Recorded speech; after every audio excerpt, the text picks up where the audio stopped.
Just Branding. Podcast.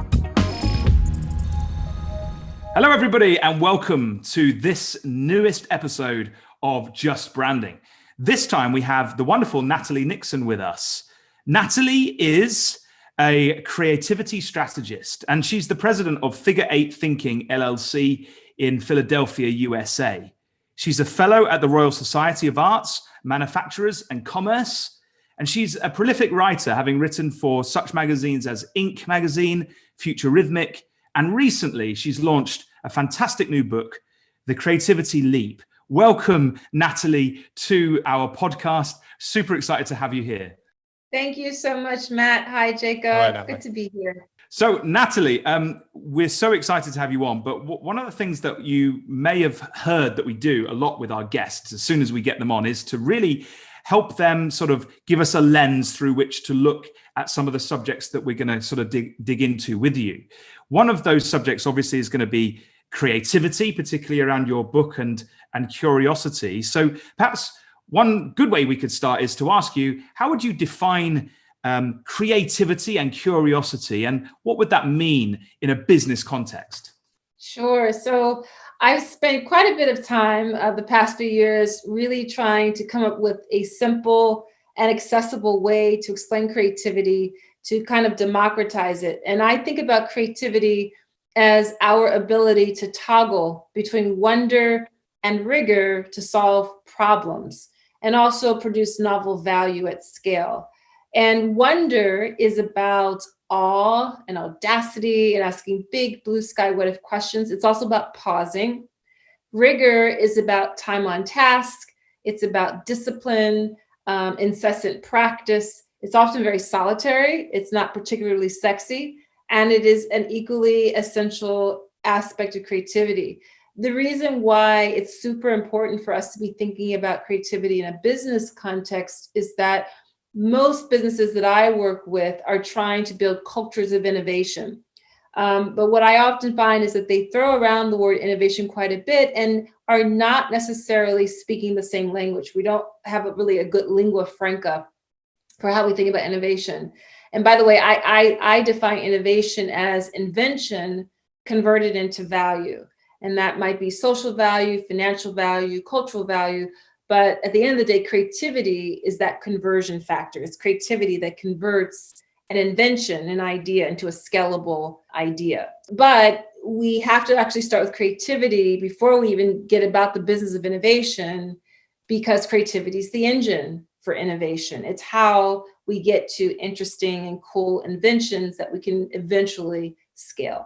That is awesome. I mean, what a definition, folks. Jacob, I saw your eyebrows rise. What did you think of that? That's incredible. I was wanting to know how the name, the Creativity Leap, how you just got all of that down into one title. So where did the Creativity Leap come from?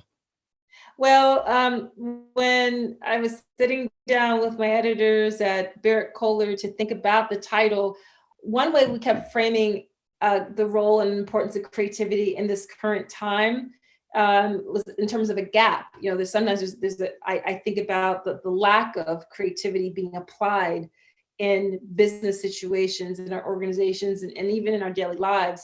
But if we think about things only in terms of a gap, that's a bit of a negative way to look at it, right?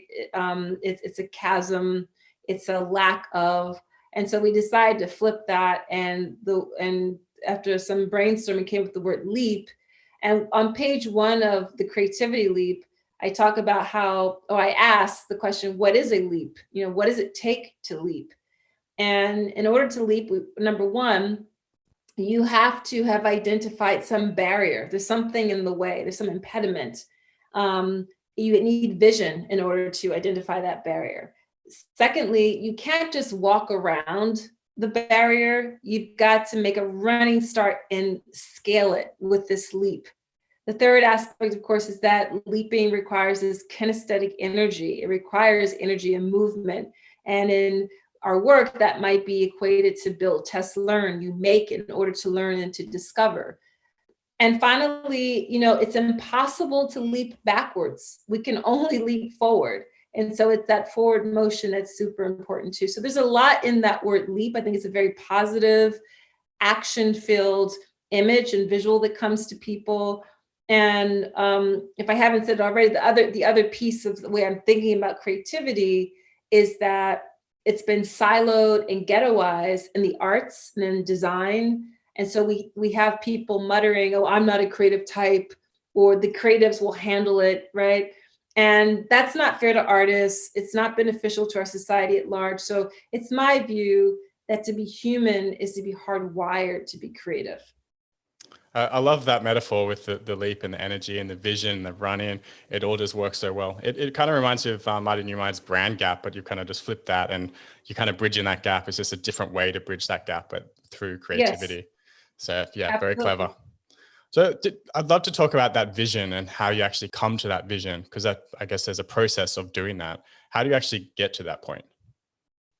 Well, the subtitle of the book is Unleash Curiosity, Improvisation, and Intuition at Work. And those three areas are part of what I call the 3 I's. There's a 3-I creativity model that's part of the way I think about and help people and organizations to deploy creativity and build cultures of creativity. So it wasn't enough, in my view, to just say, okay, guys, if you want to be more creative, toggle between wonder and rigor to solve problems. I also need to provide some means to that end. How do you do that? And so one of the ways we do that is by being more curious through inquiry, by asking new and different questions.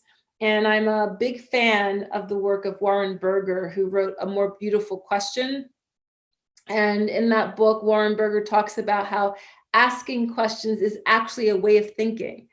I spent a good part, like 20 plus years in my career in education. I was a professor for 16 years. And so I know that in a lot of our educational learning environments, we tend to be solutions oriented, not process oriented. Students are a bit shy about asking questions for fear that they'll be found out that they don't know the answer to something, when in actuality, it's when we ask new and different questions, that's the beginning of discovery and experimentation. So the curiosity piece is one way that we begin to build that creative muscle, asking new and different questions. One good way to do that is by surrounding yourself with people who think differently from you, of different backgrounds from you, who look at the same problem, but ask a different question, think of it from a different angle.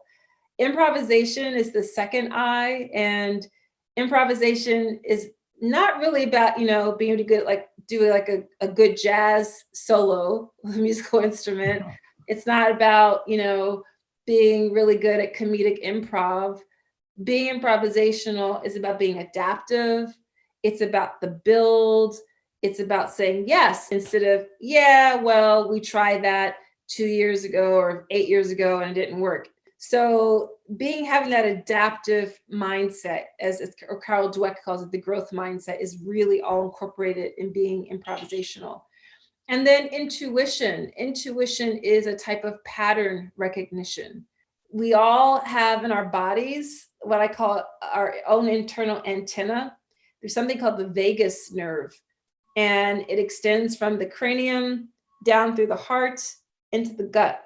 And it's the only nerve that extends that way. And so there's a reason why we're saying, my heart is telling me, or my gut is telling me. We literally have this internal wiring. And so I interviewed over 50 people for the Creativity Leap, and to a successful leader, they all credit intuition, listening to their intuition to make decisions. So those are 3 ways that we can start to really exercise creativity. Yeah, Natalie, I think it's quite interesting. You mentioned that, students sometimes find it difficult to ask questions. In my experience in business, particularly leadership teams, perhaps you can't speak, it's a wild generalization coming up here, but I do find the average leader is, in front of their peers at least, finds it difficult to ask simple questions in similar ways to you were saying the students, because they don't want to be perceived as not knowing. So why do you think that is? Why have we got ourselves in this situation as students, or even in the top of our game, in leadership teams where questions are taboo? Where's that come from, do you think? Well, when we ask questions, there's a certain level of vulnerability that has to be allowed, be accepted, that emerges. And if the model of leadership has only been certainty and come up with the solution, then it is a bit of a mind trip to then say, oh, no, actually, you will be a great leader if you also lead with questions that are self-reflective and kind of push the limits on the ways we've always done things in our companies. So going back to Warren Berger, he was really interested in this question of, well, what makes the innovative companies so innovative? And he went around to visit a whole bunch of them, kind of your usual suspects. And what he learned is that they have inquiry-based leadership. Their leaders are not afraid to pose, why questions, what if questions, how questions. And so the last question is like, why have we never hired anyone under age 40? Why? Why do we only hire people from those sorts of schools? Why? Why have we never tried marketing our products and services to the Southern Hemisphere? And then they ask bigger, more expensive what if questions. What if we started selling to Brazil? What if we hired people who have a high school diploma and just a wealth of learned experience? And then they ask how. They start to converge and start to ask, how do we begin to implement this? So it really requires a mindset shift, which leads to shifts in behaviors, which leads to culture change. I actually have that on my website when I'm talking about the way I approach consulting. I often been joking that I need to create a t-shirt that says, it's culture silly, because everything at the end of the day ends up being about culture. But changes in culture start with shifts in mindset. So if we try to shift towards a leadership model that embraces inquiry and questions, that actually also allows our teams to be a bit more vulnerable and to share questions that will only lead to new exploration. Can I ask how you actually teach that? Because I know you have that background you came up with the MBA program at Philly, right? How do you actually teach this sort of leadership? Well, it can start with really simple exercises. I just launched an online group coaching course. It's a companion piece to the Creativity Leap. It's called Your Creativity Leap. And they're working on an exercise during this week where they are doing a brainstorming exercise of just trying to do a mind dump of all sorts of why questions. The first stage was to kind of do a documentation of their life to date. And it's a little scary. It's a little like, where do I start? And there's a lot of the conversation we had was about, don't judge yourself, right? It's more about just seeing what comes out. And then the next stages we'll work on are asking or tweaking from the why to what if and how sorts of questions. But it's practice. It's learned behavior. It also, whenever you are tempted to start to give an answer, see if you can flip it into a question. See if you can try to start to examine an aspect of the thing or experience or service you're looking at from a different angle. Can we go a little bit deeper in terms of, I guess, not just teaching how to do this, but if you're in a real world situation, let's say in a business environment, how do you actually get people that have these behaviors, they're so ingrained in them, to actually flip that and to open up, to be more vulnerable? How does that happen? Well, unfortunately, a lot of the times the opportunities for vulnerability come in catastrophic moments. And it sometimes tends to be in the reactionary times when stuff has really hit the fan and people have to they're forced to shift and move. So it's better if, as I said, there can be leadership that models this behavior. But you've got to start to hire for creativity. And that means the interview process has to look a little differently. Maybe there's some sort of cool hunting exercise that you give people to do. It gives you an insight into how they're thinking about the world around them. You then need to cultivate it and incentivize it. People we value what we measure. We value what we spend time on. So if you incentivize people to be more creative by, through lateral thinking, by asking new and scary questions about the organization, by prototyping different things, if you incentivize them through pay, through time, through more people resources, people will start to respond. If you incentivize them by saying, you're going to be evaluated in the next quarter based on however the organization is defining creativity, based on the ways that you do those things. So those are some of the ways companies can actually act out on this work. Yeah, so you're changing it from the inside out, more or less, versus going into a room and saying, this is how we're doing things. It's really from the beginning, right? Yeah, well, I was just talking to a woman who led, she's incredible experience at FedEx, Redbox on supply chain management. And she, her point of view, which is so on point, she emphasizes how often leaders miss asking the people on the ground, the people who are closest to the folks who are buying your stuff, asking them questions, asking them to pose questions. And she's fervent about that. And that's really where it has to start. It's about emergent leadership. It's not just about top-down leadership. It's about encouraging the generative thinking of question asking from the folks who are on the margins, the folks who are maybe not as senior. And that's a scary ask if you haven't been modeling it, right? People do have a natural fear. Will I be fired if I mess up? How are you as maybe the top of the helm leader really demonstrating your own vulnerability? So that's why it's inside out work in that manner. Yeah, I think it's really interesting because one of the things that we sometimes talk about is from a brand perspective is obviously brands need to remain relevant, and so brands need leaders who are who are interested in remaining relevant for customers. But at the same time, you can't, you've got to have an organizational structure that is willing to listen, to take in ideas, to pose ideas, to kind of have that exchange of thought so that those creative ideas can be born. You've got to kind of, as leaders, I think you've got to kind of design systems that encourages new thinking. And I often say, I think I've said it before, so forgive me, Jacob, or anyone else who's listening, but Natalie, you probably haven't heard me say this, so I'll say it anyway. But my view is that the number one enemy of creativity is fear. And it's kind of like some of the things that you've been talking about here.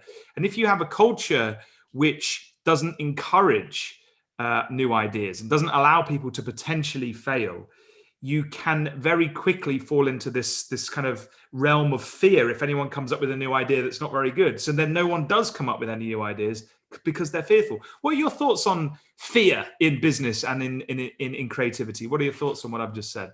Well, I think that's super important because you're bringing up the human element. I've jokingly said that we have got to stop showing up to work in drag. We get Natalie's greatest hits, best of, and you don't really understand that in my free time, I love to study social ballroom dance and the tango and salsa and the foxtrot. And if you invite people, if you're more curious about who they are as humans and you invite people to show up as their true human selves, you actually get higher productivity. Because when people feel seen, when people feel heard, then they are going to show up very differently to the work. And I liked how, you positioned the enemy of creativity as fear. Another way I think about that, a contrast to creativity. I learned this from, I'm a big fan of the psychologist, the psychotherapist, Esther Perel. And she, I listened to one of her podcasts, and she, in one of her brilliant moments of just giving feedback to clients, she talked about how being reactionary is the opposite of being creative. And it's so true. When you're only reacting, you're churning.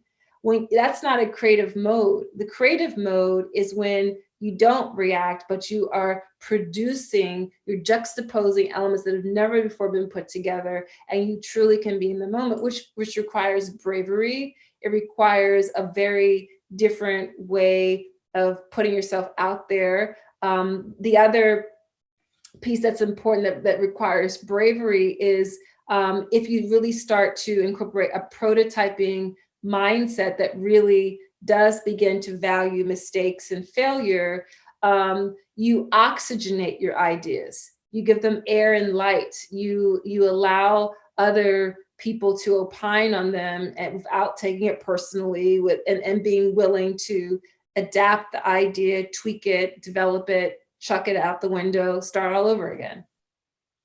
Yeah, I mean, design thinking, I know, is something that you are a massive advocate of. Talk us through how you approach sort of design thinking. Let's just weave that into the. Why not? Why not, Jacob? Hey, and it's part of creativity, right? Talk about how do you frame that? Particularly if you're talking in a business context. Design thinking historically has come from maybe a software background. How do you then take it from that sort of perhaps rather nerdy image that it might have into sort of business itself and into this context of creativity? I look at design thinking as a problem-solving process. It's 50% ethnography and qualitative research, and the other 50% is the application of design tools like visualizing data, like prototyping. So you do this mashup of the two and we come up with design thinking. And I think one of the biggest offerings and insights from design thinking is this notion that you can design not only tangible products and objects in fashion and product design, industrial design, et cetera, but you can design services and experiences and processes. The challenge in a lot of organizations is that sometimes, not all the time, but sometimes when design thinking gets incorporated, it gets stuck at only being one more silo. And it gets in danger of being the folks who get to play with Post-it notes all day. So if you don't have a grander strategic mode and way to integrate design thinking into the business mission, the business value proposition, then that's the danger. Another danger, frankly, of design thinking is something that we have found also in my another tool and sector and background I use, which is anthropology, which is that, and I think this is actually a danger for all of design.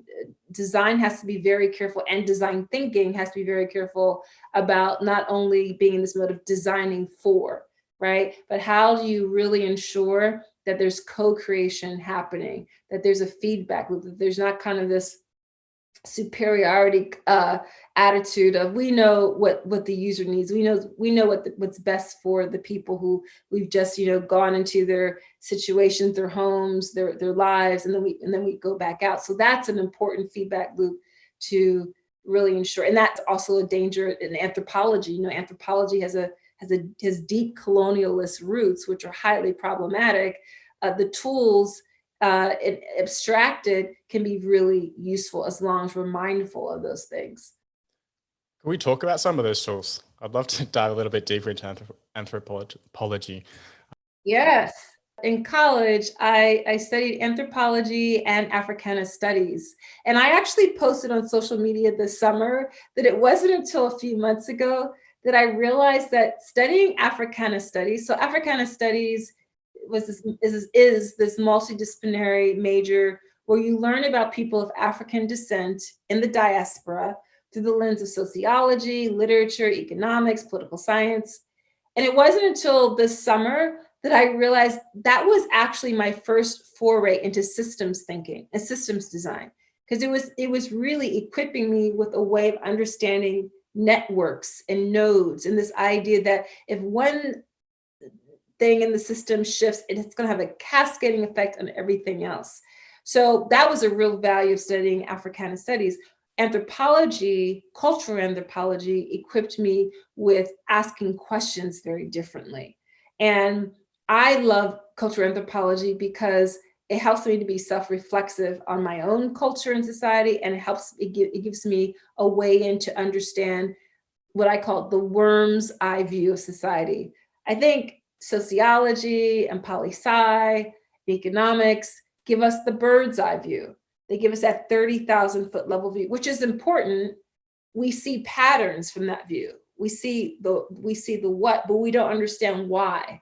And so if you dive down a little more deep, more closer on the ground to the worm's eye view, you begin to understand what's motivating, because anthropology uses interviews, anthropology uses observation. Sometimes it's called participant observation. It uses contextual inquiry. So there's all these different ways to understand. And also anthropology is full of, why do I think about the way I think? And it can be super metacognitive, and it can go on a bit ad nauseum, but at least it's asking, self-critical questions. So how do you bring that into your work? I mean, I assume you consult, you go into businesses and you help them with their creativity, for example. How do you bring some of that thinking? Do you create frameworks around it and help them to see it? Because it's obviously, as a consultant, you see stuff, but often, as you've talked about, asking the right questions, helping others to see things for themselves seems to be the challenge. So how do you bring that through into your work? Oh yeah, I am a framework nerd. I love frameworks. I'm always creating frameworks.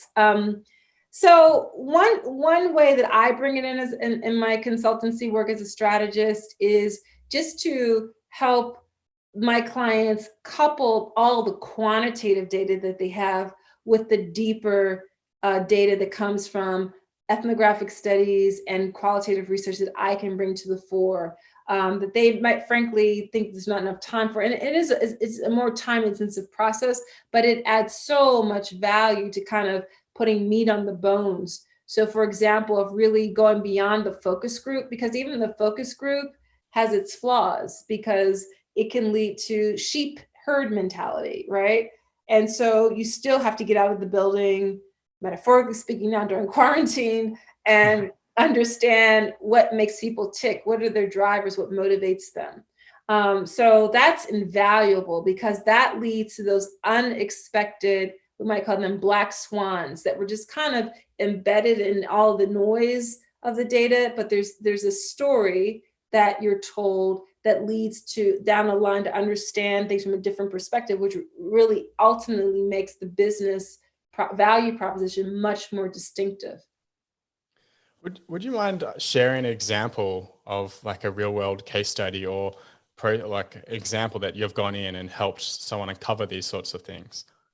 Sure. So I've done work with a major global cable telecom company. And one of the needs was to really understand how they could differentiate in terms of an accelerator they had started. So as you're probably aware, a lot of the major companies struggle sometimes with, how do we remain scrappy and make sure we innovate? And they do that a lot of time by acquiring scrappier startups. So it's very in vogue now to have kind of accelerators embedded in the companies, and have a place for startups to really plug and play and build their businesses at scale. So in this particular project, we were asked to help them identify how do we ensure that this particular accelerator is connecting in a meaningful way to executives at the company, that it's a meaningful work experience for the startups who will be there, that it's also connected to the city. There's a sense of place and the design of the work experience. So that was an example, something where we were doing interviews with all sorts of stakeholders to ensure that they were setting up a cultural environment that would really maintain the grittiness that startups have, but also allow them to take advantage of the expertise of and scale, frankly, that corporations have. It was also really important to integrate trend research as well. Trends are really important, as Valerie Jacobs likes to say, that trends are data from the future, and foresight work is less about predicting a future, but it's everything about being super observant of the present. So that's an example of some of the ways I've gone in at figure eight thinking that help companies do that work. It's just so fascinating. I love listening to you speak just this whole way through. It's just been like fascinating. Thank you. One of the things I was going to ask you, I don't know what your thoughts are on this, is, so you mentioned you transcend just going back to that point about the focus group, right? Because you can get sheep and herd mentality, if you can call it that. So people listen to what other people in the session are saying, and that influences actually how they then give feedback. And one of the things I'm sort of exploring at the moment is it's a challenge for brands, because brands are trying to appeal to even this concept of a target market, right? Which is just a construct that a leadership or a marketing team have basically created. Perhaps it's based on research, perhaps it's based on where they want to go, and there's a bit of a sort of foresight in there. But ultimately, it's a construct. Now, when you dig into that, obviously everybody's an individual, right? So in terms of human nature and anthropology, right, what are your thoughts on the difference between thinking about humans as individuals, but then also grouping us? How do you think that starts to work in terms of trends and in terms of, businesses and brands orientating their services and products towards us? Well, I think that's where the application of technology can be really interesting, to start to striate things and really to, I am not an expert. I have no know-how in visualization of data, but I love visualizing data as a tool, because it's a very different dynamic aid in which we can make our way into understanding the complexity of a, air quotes, a targeted group. And at least we've moved away from only focusing on demographics to also incorporating psychographics, but it's also moving away from developing personas, and which can kind of be a little stifling and narrow, to really think about groups of people in terms of behaviors, which might mean that I am an African-American middle-aged woman from the northeastern part of the United States. Who loves social ballroom dancing and has a PhD and is a stepmother and love walks in nature, and I'm married, and all those other dimensions of me. I might have more in common with a 19-year-old guy in Seoul, South Korea, who has, I don't know, similar interests and values, et cetera, right? So starting to look at things, try to based on behaviors, is a way into that, to really appreciate the complexity and not to homogenize everything, which is then if the more narrow and specific we are in our targeting, the more good we do, the more we end up really nailing it. And it also becomes much more interesting to other people.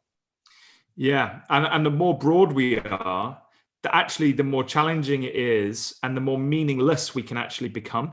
So I absolutely agree with that. And I think this concept of homogenizing, I think we're doing it loads. Like it's a thing that we're trained to do almost, from university and all the constructs. And it's just something that I thought I'd ask you about, because it's such an interesting thing. It's interesting how you talk about psychographics, and Seth Godin and Marty Neumeyer, who we've already mentioned, sort of talk a lot about people buying in tribes, in this concept of, but rather than geographical tribes, as perhaps, thousands of years ago we might have kind of operated. It's now in belief systems that we have from our culture.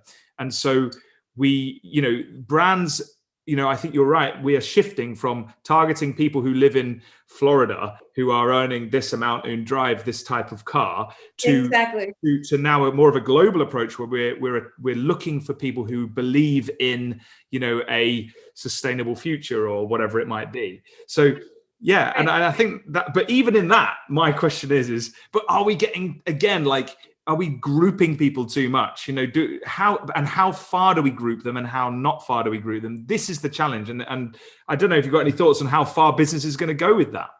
The scary thing is that businesses have access to a lot of data in terms of the ways that we as individuals are self-grouping, and we are creating identification vectors in multiple levels. And so, I don't know if you guys have watched the documentary, The Social Dilemma. I was just thinking that. I was like, this is exactly what we're talking about, big data, and how you can just go in and find that exact right person. Yeah. It's scary. Because of big data and what we have access to, we're able to do it. But there's a cultural context. This is where the anthropology comes. There's a cultural context to choices and to behaviors, and to even on the front end, to how the algorithm is designed.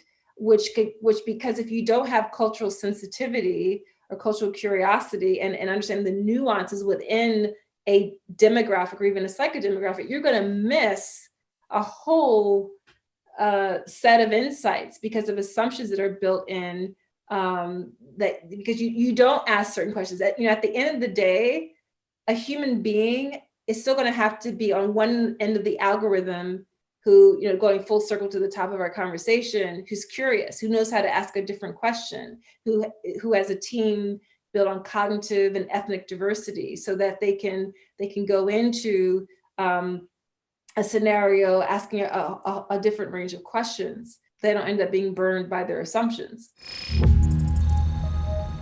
The more I hear you speak, the more I understand why you named your business Figure 8 Thinking. It's that loop, right?